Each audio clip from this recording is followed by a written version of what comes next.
దేవాలయమందుండు దేవునికి మహిమ కలుగునుగాక. ప్రియ స్నేహితులందరికీ దివ్య వాక్యోదయం. ఈనాటి పాఠ్యభాగము నిర్గమకాండము 34:23. సంవత్సరమునకు ముమ్మారు నీ పురుషులందరూ ప్రభువును ఇశ్రాయేలీయుల దేవుడునైన యెహోవా సన్నిధిని కనబడవలెను. మానవ స్వభావము దేవునికి తెలుసు గనుక ఆయన తన ప్రజలకు కృతజ్ఞతను పెంపొందించేటువంటి సూచనలను, కట్టడలను ఇక్కడ ఇస్తూ ఉన్నాడు. మనలో అనేకులు కృతజ్ఞత లేనివారుగా ఉన్నారు కాబట్టి కష్టంలో ఉన్నారు. నీకున్నటువంటి విశ్వాసపు పరిమాణము చొప్పున నీ కృతజ్ఞత ఉంటుంది. నీ జీవితంలో శ్రేష్టమైనటువంటి కృపలను జ్ఞాపకం చేసుకో. పాపం నుండి, లోకం నుండి ఎలా విడిపించబడ్డారో, ఆశీర్వాదంతో ఏ దినాన్న రక్షింపబడ్డారో జ్ఞాపకం చేసుకోవాలి. దేవుడు చేసినటువంటి ప్రతి మేలును మరువకుండా కృతజ్ఞత కలిగి ఉండాలి. లేకపోతే ఎంతో నష్టం మనకు కలుగుతుంది. కొందరు పరిశుద్ధులు స్తుతిస్తూ మధ్యరాత్రి వరకు మెలకువగా ఉంటారు. దేవునికి కృతజ్ఞతలు అర్పించడానికి నీవు కొంత సమయాన్ని కేటాయించాలి.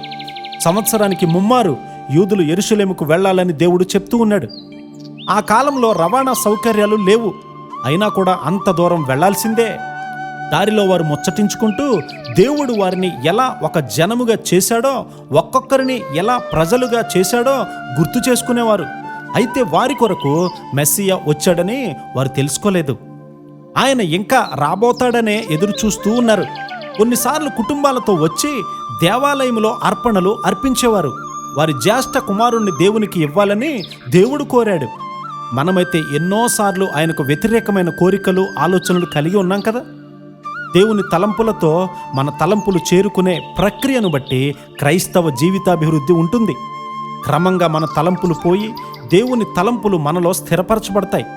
తలంపులన్నీ కూడా క్రీస్తు వారికి లోబడేటట్లు చేయబడమే గొప్ప విజయం. దీని ద్వారా కలిగినటువంటి విశ్వాసాన్ని బట్టి దేవుని యందు నమ్మకం ప్రారంభమవుతుంది. కొంతకాలం వరకు స్వరము ద్వారా, దర్శనాల ద్వారా మనుష్యులు దేవోక్తిని పొందేవారు. కానీ తరువాత కాలంలో అలాంటివి ఏమీ లేకపోయినా కూడా విశ్వాసంతో దేవుణ్ణి నమ్మడం జరుగుతూ ఉంది. నీవు ఎదిగే కొలది దేవుని వాక్యపు విలువలు కూడా హెచ్చవడం వల్ల సాతానుడు వణుకుతాడు. అంధకార శక్తులన్నీ భయంతో పారిపోతాయి. విజయం సమకూడే వరకు నడవడం కొనసాగించాలి.